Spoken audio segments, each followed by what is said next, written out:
Welcome to Your Strata Property, the podcast for property owners looking for reliable, accurate, and bite-sized information from an experienced and authoritative source.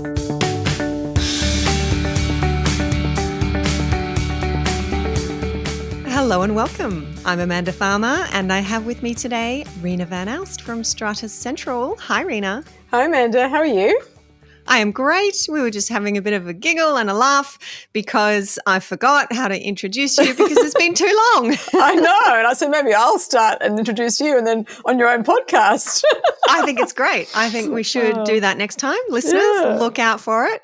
But it's lovely to be back here with you after a number of weeks of a busy schedule on both sides, I think, has kept us away from the microphone. But we are here to share with you our wins and our challenges for the week. We've had a few stacking up. Let's start with your challenge, Reena. Well, my challenge, Amanda, relates to agency agreements for strata managing agents. And for all our clients out there, when the strata manager is appointed, an agency agreement is the instrument by which the terms and conditions are provided. And I had one of my owners who's got another apartment in another building, and he said to me, Reena, I received this agenda from the incumbent manager, obviously, and it says that the new manager will be appointed pursuant to this agency agreement, which it was not annexed to the agenda. It says that the annual fee will be X per annum for the first year, as set out in the terms and conditions of the agency agreement, and it says a copy would be tabled at the meeting and available to owners by contacting the secretary. And he asked me, obviously he doesn't have a problem with the manager who's being appointed, but the issue is, he said, is why isn't the agency agreement attached? Because why should I have to send an email to the secretary? And if you're not at the meeting and you won't, and obviously, I don't know how you table an agency agreement at a meeting, depending on how it's been held, if it's being held in person or by Zoom or both. And the other issue is, obviously it has a lot of, normally agency agreements are about at least 20 pages and have tiny fonts and things like that in terms of conditions. So he was just asking me, what my thoughts are. And I just thought, well, I didn't think that was right, that, normally any document that is being considered should be annexed to the agenda. And I just thought I'd just raise it here with you if you've sort of come across that before. Yeah, I have definitely come across that before. And I have had this exact question, a situation where I was holding a proxy for an owner to attend an AGM and the incumbent manager was up for renewal and their fees had actually doubled. I think it was a little bit of a you're too hard building and we don't want to manage you anymore, so we're putting the fees up. Fair enough. That agreement was not attached to the agenda. My client had a copy of it because I had seen the agenda and I'd said, go and ask for a copy of it. And at the meeting, I was given instructions to point out to the other owners present and voting, hey, do you realise that this fee has now doubled? They, of course, didn't realise because they hadn't seen the agreement, didn't even enter their minds that they should see the agreement. So this does happen. And I've been asked this question indeed by a strata manager previously who had seen, like you, this practice happening and wondering if it was legal. The relevant part of our New South Wales legislation is Section 49. The Owners Corporation appoints a strata manager by instrument in writing authorised by resolution at a general meeting. So that instrument in writing is what you're talking about, Reena, the agency agreement. It doesn't actually say in Section 59 that the agency agreement has to be attached to the agenda. And interestingly, there's a case, a little bit old now, I think it's a 2015 case from our New South Wales Supreme Court where this exact question was asked in the context of a caretaker's agreement. Yes. Not a strata manager's agreement, a caretaker's agreement. And the Supreme Court in that case ended up holding that it was okay that the caretaker's agreement was not attached to the agenda. It was exactly what you're saying. It was owners were told it's available for inspection, I think at the office of the strata manager in that case. It's tabled at the meeting. Supreme Court said that's all right. There's no express requirement to attach it to the agenda. I'm not aware of a similar case in the context of a strata manager's agreement, but I would imagine that Supreme Court case would be pretty good authority for the same principle in the absence of any express requirement in our legislation to actually attach the agreement. But does the legislation, is there a difference in legislation between what's required to be provided for a strata managing agent's appointment versus a building manager's appointment. I think it's section 67. Yeah, good point. And you're right. Section 67, a building manager may be appointed for a strata scheme, and that appointment is to be made by instrument in writing. So it's the same language, Section 67 and Section 49 being about our strata manager agreements. The case, if anyone wants to go and have a look at it, is Meriton Apartments and the owners of strata plan number 72381, 2015, New South Wales Supreme Court case. We'll pop a link to that one in the show notes. Probably worth going and having a closer look. I haven't looked at that one for quite some time, and just see if that reasoning could be extended to apply to our agency agreements. But I think there's probably a good argument there that it could. Yeah, because the same writing by instrument in writing. Yeah.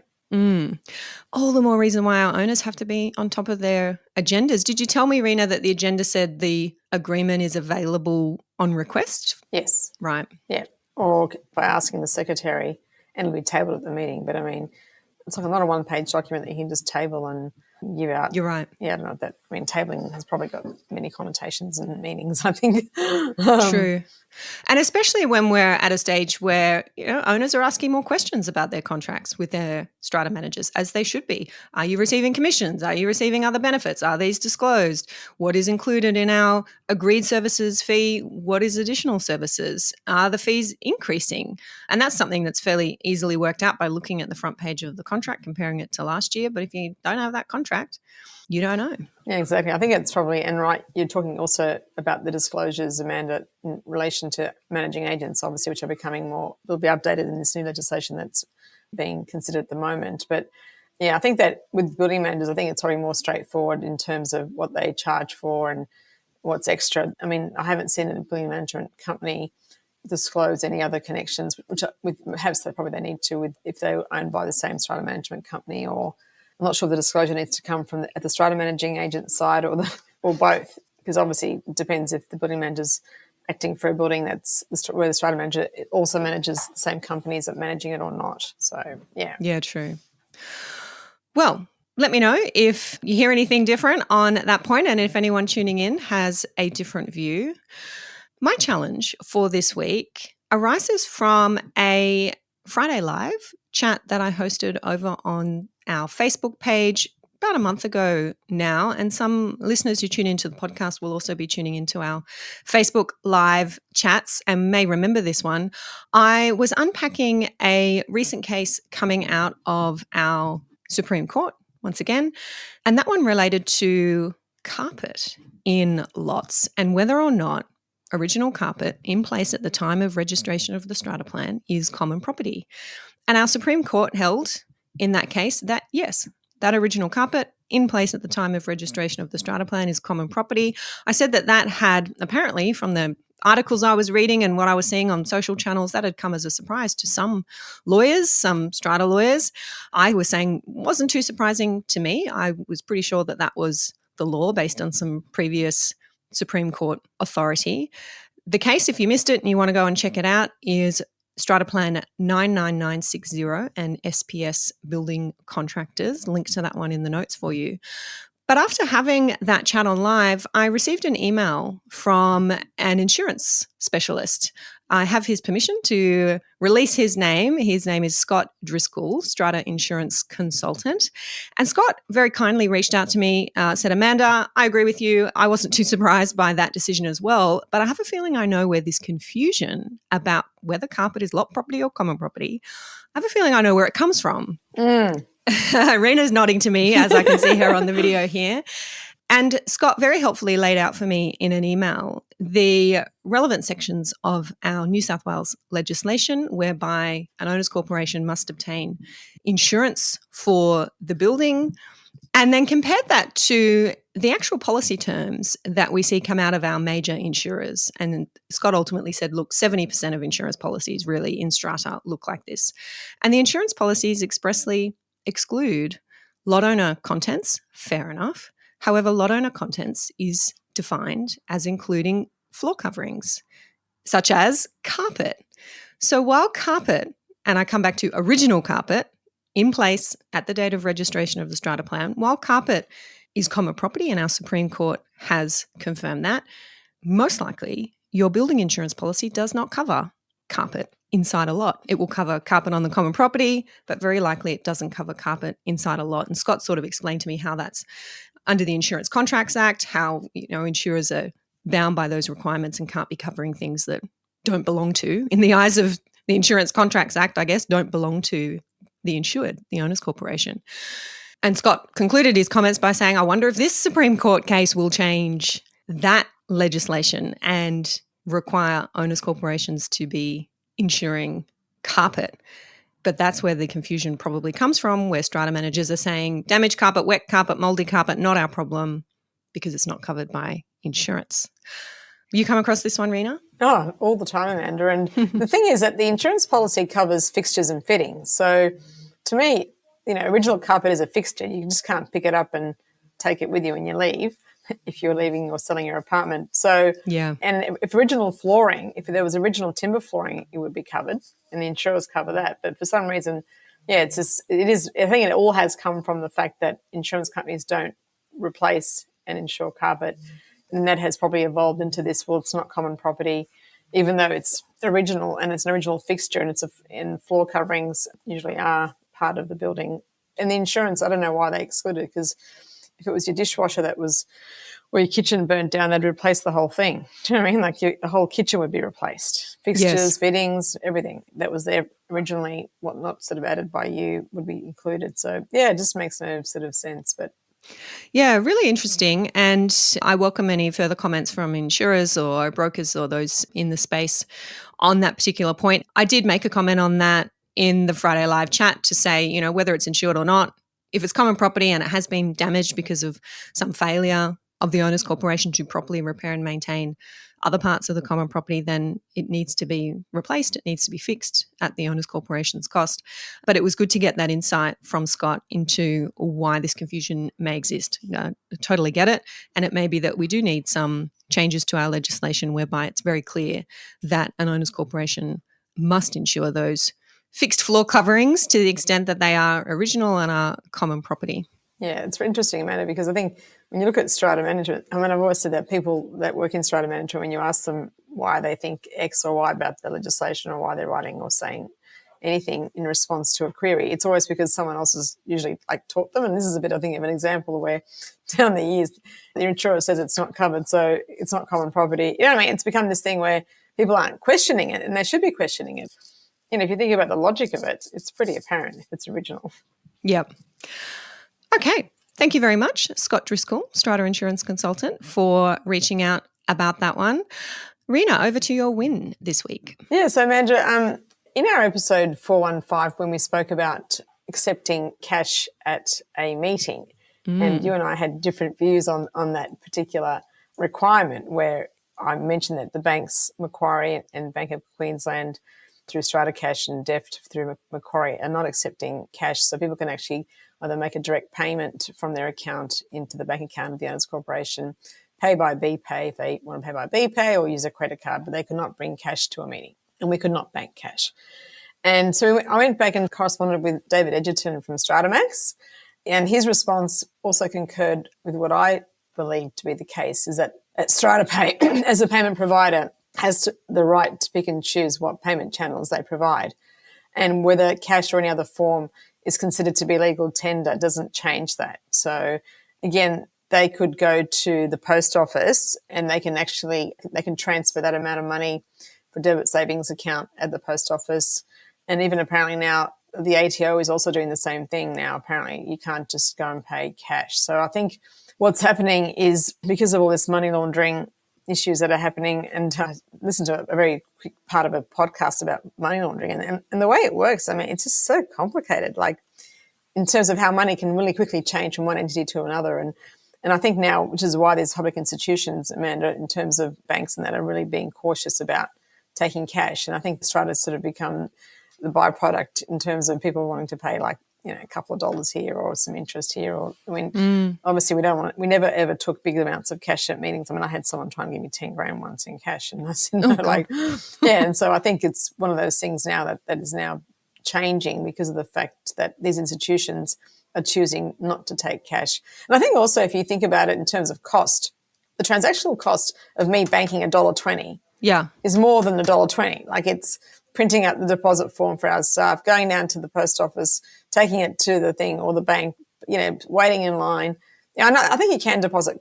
I think some banks take cash in those envelope things where you can just stick it in, but I'm not sure. But the banks like Macquarie, you can't do that. You can't just go to their teller machine and stick it in like you do for Commonwealth Bank or Westpac and things like that. So, yeah. So you did share David Edgerton's email with me, and we thank David and Stratamax for tuning in and for giving us some insight into that question. Reena, you and I had talked about whether a strata manager has to accept cash, whether an owner's corporation has to accept cash. I was saying, well, cash is legal tender. Surely an owner has a right to insist. And David, in his email that you shared with me, was pointing out, well, Strata Pay as a payment provider has the right to choose the payment channels that it accepts in the same way that a strata manager as a professional who's managing the owner's corporation's accounts can say, we don't accept cash. And David, I think, properly pointed out that maybe for strata managers, there is room to make it clear in their agency agreement, the terms of their engagement with the owner's corporation, that these are the payment methods that they accept or are able to accept, and make it very clear that they don't accept cash, just so that they can point to that. If you're in that situation at a meeting, someone's handing you an envelope of $10,000, you're able to say, no, per this clause of our contract, we don't accept cash. Yeah, that's a good idea, man. And I think also for agents, I think when we send out our email saying you need to be financial to be able to vote, I think we should also add to that, like first of all, go check your ledger to see if you owe any money, because a lot of people don't realise that when they've paid their levy and it was late, that the interest has been incurred, and until they get the next levy notice, they don't realise that they had any interest owing. That's number one, I think. And the second thing is to say that we don't accept cash, unfortunately, and these are the methods by which you're able to pay your outstanding levy. But the other thing also you probably find, because a lot of people, meetings are now held electronically by Zoom, like that, even that doesn't happen as much anymore, because unless you're in person, no one can hand you cash, through electronic means. So, but I think trying to foster that education and understanding, as you said, Amanda, where people know through the agency agreement in terms of how levies are, whatever provider you're using, what their terms and conditions are for payment methods. And also I think bringing that in our agendas to the forefront. Yep. Yeah. And explaining why, security, less cost, less administrative cost, addressing government requirements about anti-money laundering. I think they're all great reasons. And Natalie Fitzgerald, strata manager, mentioned this on the podcast very recently. Owners just want to understand. They just want to understand why these decisions are being made, why the strata manager may be operating the records, the accounts, the building the way that the strata manager is. And it's not enough anymore to say, because I said so, because that's just the way it is. Owners need and are entitled to more than that. So I think wherever we can go a bit deeper and provide that extra information, that's going to be well received. Yes, 100%. All right. Finishing up with my win for this week. I have been involved for some years with a building in Sydney, small building, officially 3 owners, but about 5 lots. A building that's been through some struggles. There have been tribunal proceedings. There has been a compulsory manager appointed in the past. A lot of work to be done on this building. It is a heritage building, and that makes the work more complex, more expensive. It's in my win list this week because, much to everybody's surprise, the local council has just approved the termination of the Strata scheme. I say much to everybody's surprise, to the surprise of my clients, to the surprise of a few lawyers who have been involved. As I said, it's a heritage building. There are a few complicating factors. Many people, including myself, did not think that this would go through council, but it has. And all owners agree that the strata scheme should be terminated. So there will no longer be a strata plan. Each owner owns their particular lot, has no responsibility over any common property, which will no longer exist. It is a bit of a unique setup. It's probably more like a terraced style setup. There isn't any large shared facilities like a pool or any air conditioning plant. Everyone's kind of got their own thing going on. But I've brought it to the podcast just to, I suppose, make people aware that this does happen. When I have owners who come to me in 2 or 3 lot schemes saying, we want to terminate, we don't want to be part of Strata anymore, I say, look, first thing you want to do is go and chat to the local council and just see if it is possible from the council perspective, because sometimes for certain planning reasons, it just isn't. And you do need that council permission.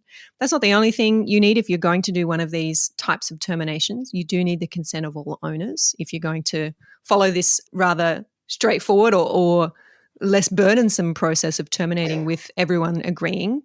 You need to pass the meeting resolutions. You need to get the approval of the Registrar General in order to do all of this in accordance with the legislation. So that's all playing out for this building, and I'll let you know if there's any reason that doesn't work out.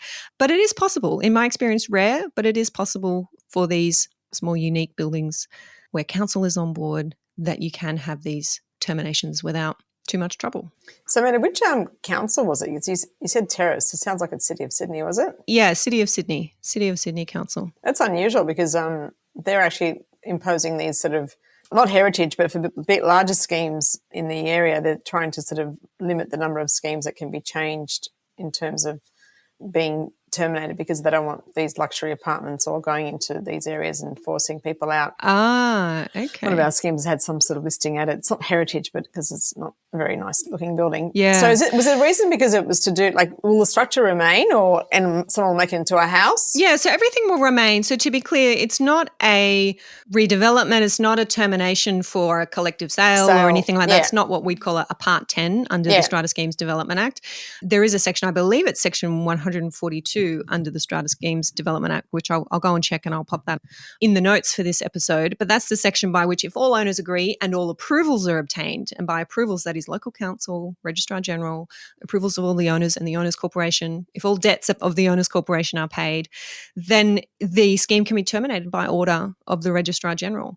Not often a power tapped into, but as far as I'm aware, there's nothing proposed in terms of development, redevelopment. If that was then going to happen in the future, then it would be for that individual owner of their own plot to make their applications and have that approved. And aside from the usual environmental planning legislation that enables your neighbours to object, there would be no strata law requirements around that. So what's happening I'm sort of trying to get my head around, like, it's terminated, but what, they're just going to live in there without being strated, or? Yeah. Oh, they will live in it as if they're a row of terrace houses. Yeah.